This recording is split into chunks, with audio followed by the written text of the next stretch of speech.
Order. Order. There's far too much noise. The member was entitled to be heard in silence. Not happy with the level of interjections. Okay.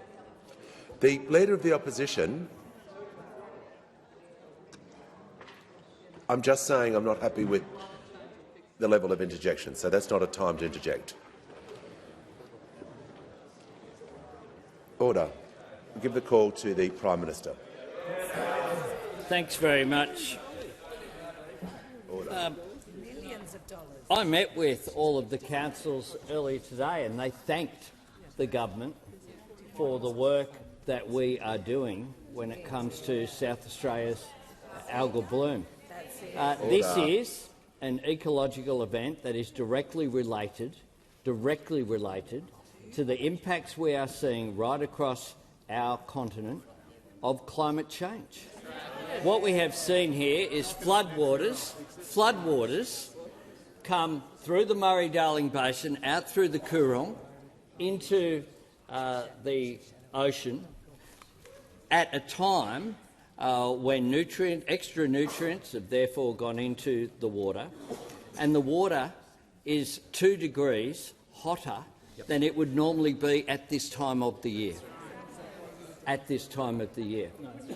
This is not something that is the result of any single government action. This is something that I've met with the South Australian government on. Importantly, we have provided a range of funding. Indeed, every bit of funding that we have been asked for has been provided.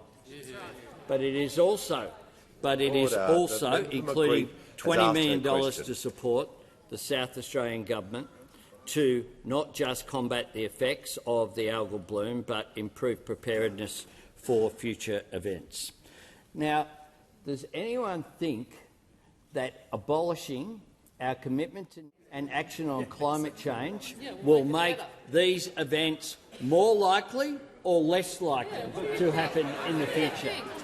And at a time where those opposite are running a relentless campaign from some in the National Party. It's even brought the member.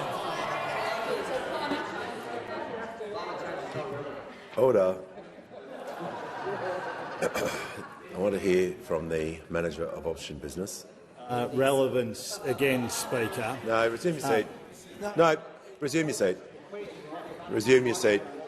No, not entertaining it.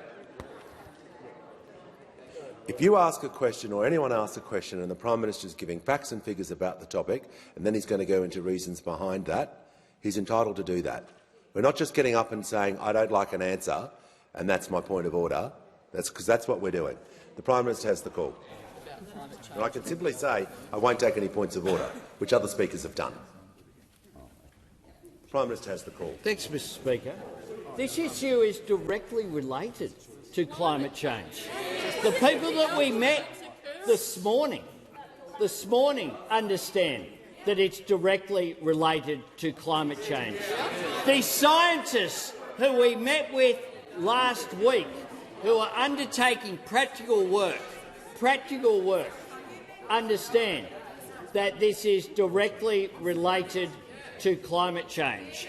And those opposite are busy. We don't know whether, according to the taker of the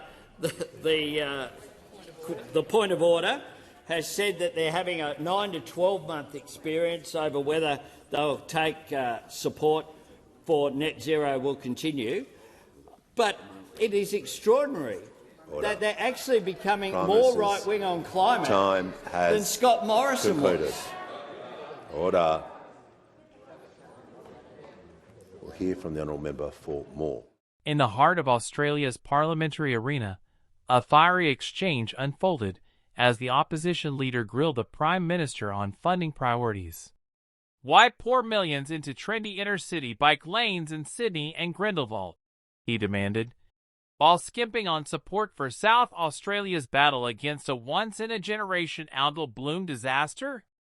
The room erupted in applause, but the Speaker quickly restored order, insisting on silence for the debate.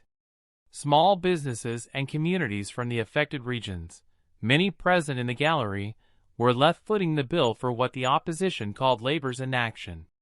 The Prime Minister fired back with poise, highlighting a recent meeting with local councils who expressed gratitude for federal efforts. He painted a vivid picture. This ecological nightmare stems directly from climate change's grip on the continent.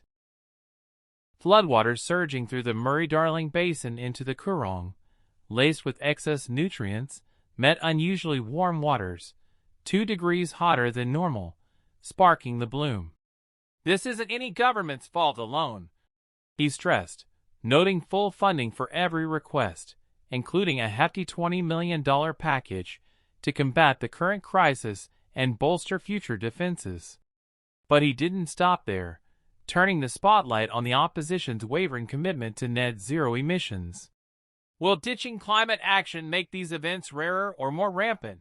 He challenged, amid heckles and points of order.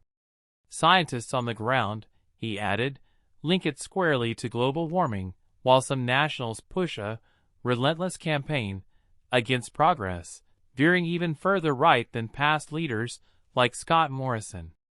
This clash underscores the tension between urban green initiatives and rural environmental woes, all amplified by climate urgency. It's a reminder that policy battles affect real lives, from blooming rivers to bustling bike paths. If you enjoyed this deep dive into Aussie politics, hit that subscribe button for more insightful breakdowns, exclusive analysis, and timely updates. Don't forget to like and share. Your support keeps the conversation flowing.